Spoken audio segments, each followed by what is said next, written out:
안녕하세요. 다이어트 연구소입니다. 많은 분들의 다이어트를 코칭해드리면서 깨닫게 된 사실이 있습니다. 모두에게 맞는 다이어트는 없다라는 사실인데요. 유독 다이어트라는 분야는 정말 많은 정보들이 넘쳐납니다. 그리고 패션만큼이나 유행을 많이 타는데요.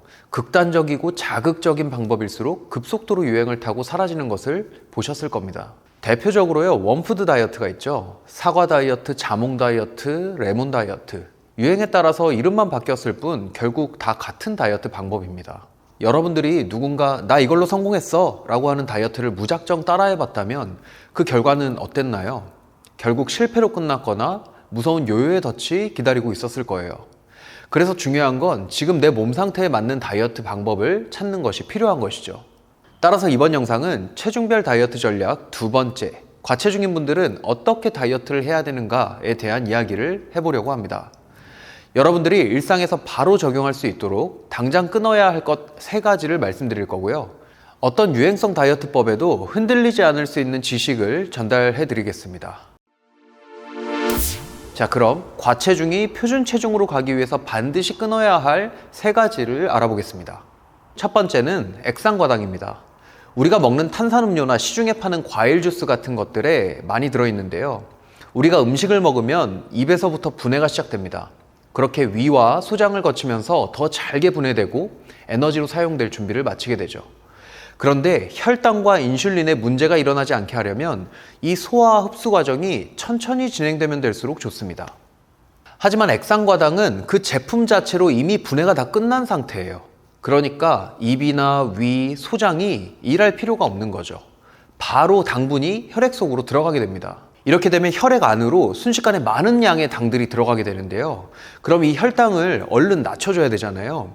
여기서 바로 인슐린이라는 호르몬이 이 혈액 속에 넘쳐나는 당들을 끄집어내서 세포 속으로 가지고 가게 됩니다.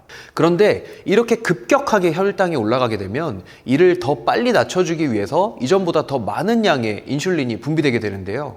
이게 한 번, 두 번이면 문제가 되지 않겠지만 지속적으로 또 장기간 인슐린이 과도하게 나오면 어떻게 될까요? 몸이 이 인슐린에 잘 반응하지 않는 상태가 됩니다. 마치 커피를 하루에 3-4잔씩 마시던 분들이 하루에 1잔 정도로는 카페인의 효과를 못 느끼는 것과 비슷한 거죠. 이걸 보고 우리는 카페인에 내성이 생겼다고 하잖아요. 맞아요. 인슐린에 내성이 생겨버리게 되는 거예요. 이젠 더 이상 적정 인슐린 양으로는 혈당을 낮추지를 못하는 거죠. 그래서 점점 더 많은 양의 인슐린을 필요로 하게 됩니다. 그런데 인슐린의 양이 많아진 게 과체중이 살을 빼는 것과 무슨 관계냐, 이게 궁금하실 텐데요. 이 인슐린의 하는 역할을 보면 그 안에서 답을 찾을 수 있습니다. 인슐린은 우리 몸이 사용하고 남은 당을 체내 지방으로 저장하는 역할을 해요. 그런데 인슐린이 과도하게 나오면 혈액 내에 인슐린의 수치가 증가하겠죠. 그 결과로 지방 분해는 억제되고 지방이 비축되는 상황이 더 자주 발생되게 됩니다. 그리고 이 인슐린 저항성이 생기면 당이 에너지로 잘 못 쓰이게 되니까 혈당은 항상 높아져 있는데 먹어도 배가 고픈 상황이 계속 반복되게 되는 거죠. 따라서 액상과당이나 설탕이 함유된 음식들은 과체중이신 분들이라면 잠시라도 끊는 것이 좋습니다. 정 어려우면 인슐린이 정상으로 회복될 때까지만이라도요. 설탕보다는 차라리 스테비아나 인공감미료 같은 것들을 활용하시는 것이 좋고요. 이것마저도 확실히 끊겠다 하시는 분들은 간헐적 단식이나 시간 제한 식사법을 추천드립니다. 두 번째는요, 장기적인 1일 1식 섭취입니다. 1일 1식을 하면 초반에는 체중이 잘 내려갈 겁니다. 꼭 1일 1식을 해서라기보다는 섭취하는 칼로리 자체가 낮아졌기 때문인데요. 하지만 대부분 1일 1식을 하시는 분들이 하루 한 끼를 건강한 식사로 하기가 어렵습니다. 그 이유는 상당히 배가 고픈 상태랑 먹고 싶은 것을 이 한 끼만 바라보고 참아왔다는 보상 심리가 합쳐지기 때문인데요. 그래서 한 끼에 2000칼로리가 넘는 고칼로리 음식을 먹게 될 가능성이 높고, 이는 대부분 배달 음식이나 정크푸드일 확률이 높습니다. 이런 방식이 고도 비만일 때는 좀 먹힐 확률이 있어요. 그러나 과체중 단계에서 이런 식습관은 정체기를 유도할 거고요. 영양소에 불균형이 생기고 또 소화기관 건강에 악영향을 미칩니다. 그리고 더 큰 문제가 하나 있습니다. 그렇게 내가 원하는 맛있는 음식을 먹고 난 이후에 다시 다이어트를 이어갈 동기부여가 생길 것 같잖아요. 하지만 현실은 그렇지 않다는 거죠. 오히려 더 식욕을 억제하는 게 어려워지고요. 그에 따라 스트레스 지수가 지속적으로 높아지게 됩니다. 그것들이 또 다이어트 실패를 만드는 악순환의 고리들이 되죠. 여러분들이 저칼로리 식단을 하고 싶다면 1일 1식보다는 적은 양을 일정한 시간에 맞춰서 드시는 것이 좋습니다. 간혹 이런 분들이 있을 수 있어요. 음식을 시간대별로 먹는 것보다 차라리 나는 참는 게 더 편해서 1일 1식을 하고 있어요 라고 하시는 분들이 있는데요. 이런 분들이라면 차라리 간헐적 단식이나 시간 제한 식사법을 하는 것이 현명한 방법입니다. 호르몬 균형을 맞추기에 유리하기 때문인데요. 그 이유에 대해서는 뒤에서 자세히 설명드리도록 하겠습니다. 세 번째는 만성 스트레스입니다. 스트레스에 탄수화물이 있나요? 칼로리가 있나요? 스트레스는요, 0칼로리입니다. 그렇지만 비만으로 이어질 수 있고요. 살을 빼는데 걸림돌이 된다는 거죠. 왜 그럴까요? 스트레스를 받으면 우리 모두가 잘 아는 호르몬, 코티졸 호르몬이 나옵니다.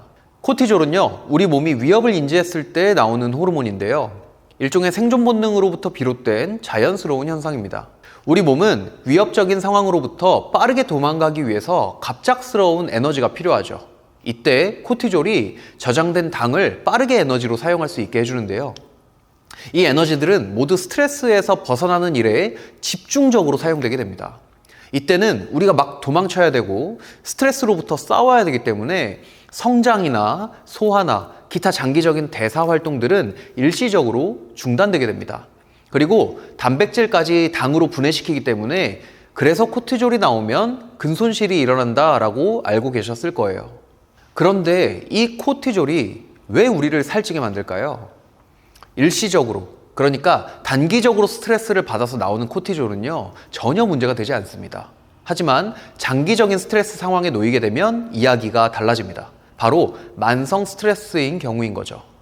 직장, 육아, 수면 부족, 또 연애 문제, 이런 여러 가지 요인들로 인해서 우리는 만성 스트레스를 갖고 있을 수 있습니다. 이런 것들이 가진 공통적인 문제가 있는데요. 바로 혈당을 사용할 만큼 격렬한 신체 활동이 아니라는 점이죠. 만성 스트레스인 상황에서는 코티졸 분비로 혈당이 지속적으로 높게 유지되게 되는데요. 그 결과로 혈당이 몇 달 이상 계속 높아져 있는 거죠. 혈당이 높아져 있으니까 인슐린도 어떨까요? 인슐린 농도도 계속 증가된 상태로 있는 거예요. 결국 어떻게 될까요? 앞서 언급했던 인슐린 저항성을 야기하는 원인이 됩니다. 인슐린 저항성이 생기면 인슐린 농도가 높은 상태로 유지된다고 말씀드렸죠. 그리고 높아진 인슐린 농도는 비만의 주 동력원이 된다고 얘기했습니다. 만성 스트레스가 과체중인 분들의 몸을 더 살 빼기 어려운 몸 상태로 만들어버리는 거예요. 그렇다면 이러한 스트레스를 어떻게 줄여야 될까요? 상당히 어렵지만 또 중요한 문제입니다. 대부분 퇴근을 하고 TV를 보거나 컴퓨터로 해소하려고 하는데요. 사실 이런 것들은 큰 효과가 없다고 합니다. 스트레스 해소는 능동적인 참여 과정을 통해서 가능하다고 하는데요. 예를 들어서 명상, 요가, 마사지, 가벼운 유산소와 같은 것들입니다. 또한 숙면도 굉장히 중요한데요. 아시다시피 수면 시간이 전 세계적으로 점점 줄어드는 추세죠. 1910년도에는 평균 9시간씩은 잤대요. 근데 최근에는 30세 이상 성인들을 보면 6시간도 잠을 자지 않는 비중이 30%가 넘는다고 합니다. 그리고 교대 근무자들은 심각하죠. 5시간도 안 자는 경우가 허다합니다. 짧은 수면 시간과 과체중은 연관성이 꾸준히 입증되어 오고 있고요. 수면 시간이 5시간에서 6시간밖에 안 되는 경우에 체중 증가 위험이 굉장히 높은 것으로 나타났다고 합니다. 수면 부족 자체가 굉장히 큰 심리적인 스트레스 인자인 거죠. 그럼 당연히 코티졸 생산이 촉진될 겁니다. 수면이 부족하면 살이 찐다는 거예요. 숙면을 취할 수 있는 환경을 만들기 위해서 노력해 보시기 바랍니다. 지금까지 과체중인 분들이 당장 끊어야 할 3가지에 대해서 알아봤는데요. 반대로 다이어트 성공을 위해 꼭 해야 할 것도 있습니다. 여러 가지가 있겠지만 현장에서 많은 사람들이 효과를 봤던 한 가지를 소개해 드리겠습니다. 바로 간헐적 단식입니다. 간헐적 단식은 다이어트 초반 4주에서 5주 정도 하시는 것을 추천드리는데요. 8주 이상 장기적으로 할 경우에는 근육량이 줄어들 수 있고 두통이나 구취와 같은 케토시스를 유발할 수 있기 때문입니다. 감량 초반에 짧게 하는 간헐적 단식이 주는 이점을 간단히 소개해드리면요. 첫째로 다이어트에 도움이 되는 호르몬들을 나오게 합니다. 단식을 하게 되면 몸은 음식을 구하기 위한 비상 모드에 돌입하게 되는데요. 이때 분비되는 호르몬들이 신진대사를 높여주고요. 근육의 분해를 예방하는 효과가 있습니다. 두 번째는 인슐린 저항성을 개선하는 데 도움을 준다는 겁니다. 장시간에 당분 섭취가 없기 때문에 인슐린 수치가 낮아지게 되고요. 따라서 인슐린 저항성도 차차 낮아지게 됩니다. 세 번째는 극적인 감량으로 동기부여가 만들어진다는 점입니다. 긴 단식 시간으로 인해서 결과적으로 식사량이 줄기 때문에요. 자연스럽게 감량되는 효과가 생기는데요. 초반에는 대사가 떨어질 걱정 없이 극적인 체중 감량을 볼 수 있게 됩니다. 이렇게 다이어트 초반에 빠르게 감소되는 체중을 보면요. 다이어트를 지속할 수 있는 동기부여가 형성되고요. 이는 꾸준히 이어갈 수 있는 힘으로 연결되게 됩니다. 간헐적 단식법의 종류는 여러 가지가 있지만요. 대표적인 두 가지를 좀 간단하게 소개해 드리겠습니다. 첫 번째는 5대2 방법입니다. 마이클 모슬리 박사가 만든 방법인데요. 그래서 모슬리 단식법이라고도 불리기도 합니다. 일주일을 기준으로 5일은 평상시와 같은 식사를 합니다. 그리고 나머지 이틀은 평상시의 4분의 1 정도만 먹는 방법입니다. 그런데 이것을 간헐적 단식법으로 약간 수정하면 이렇게 할 수 있습니다. 일주일에 화요일과 금요일을 단식일로 정하고요. 이날은 점심까지만 먹습니다. 그리고 그날 저녁부터 다음날 점심까지 3끼니 단식을 합니다. 이후 다음날 저녁부터 다시 식사를 시작하는 방법입니다. 본인이 허기를 참기 가장 유리한 때로 단식 시간대를 선택할 수 있습니다. 두 번째는 16대8 방법입니다. 하루 24시간 중 16시간은 단식을 하고 나머지 8시간 동안 식사를 하는 방법인데요. 사실 단식이라기보다는 시간 제한 식사법에 가까운 모델입니다. 시간 제한 식사법에는 12시간을 단식하고 12시간 섭취를 하는 12대12 방법도 있고요. 20시간 단식, 그리고 4시간 식사를 결합하는 극단적인 20대4 워리어 모델도 있습니다. 이들은 숫자만 조금씩 다를 뿐 기본 개념은 동일하다고 볼 수 있습니다.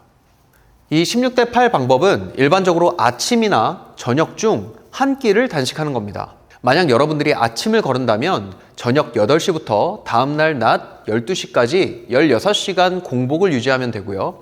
다시 낮 12시부터 저녁 8시까지는 섭취 시간을 갖습니다. 8시간 내로 식사를 끝내려면 대략 2끼 정도를 섭취할 수 있습니다. 이 또한 구체적인 시간 구성은 나의 생활 패턴에 맞게 짜면 됩니다.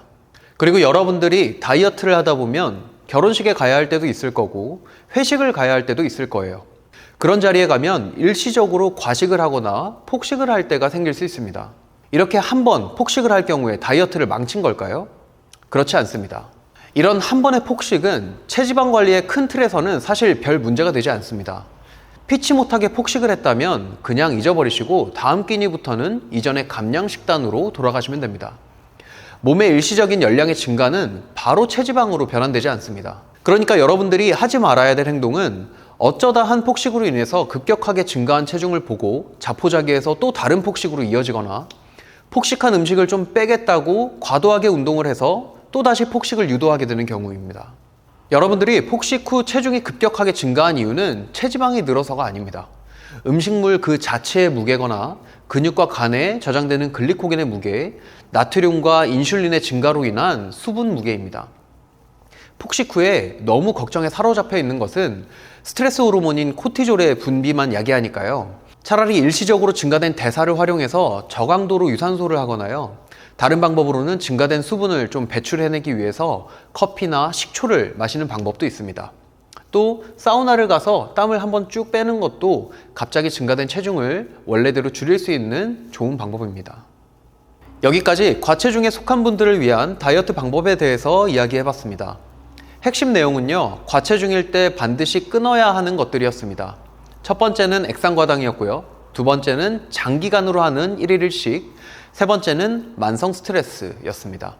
이 세 가지를 제가 알려드렸는데요. 이 세 가지만큼은 꼭 끊으려고 노력해 보시는 것만으로도 다이어트 성공에 큰 변화를 가져올 수 있을 거라 생각합니다. 더 궁금한 내용이 있으시다면 댓글에 남겨주시고요. 저는 또 알찬 내용을 담은 컨텐츠로 찾아뵙겠습니다. 영양코치가 알려주는 다이어트 정보를 놓치지 않으시려면 꼭 구독을 눌러주시고요. 영상이 도움되셨다면 좋아요도 부탁드립니다. 다음 영상에서 뵙겠습니다.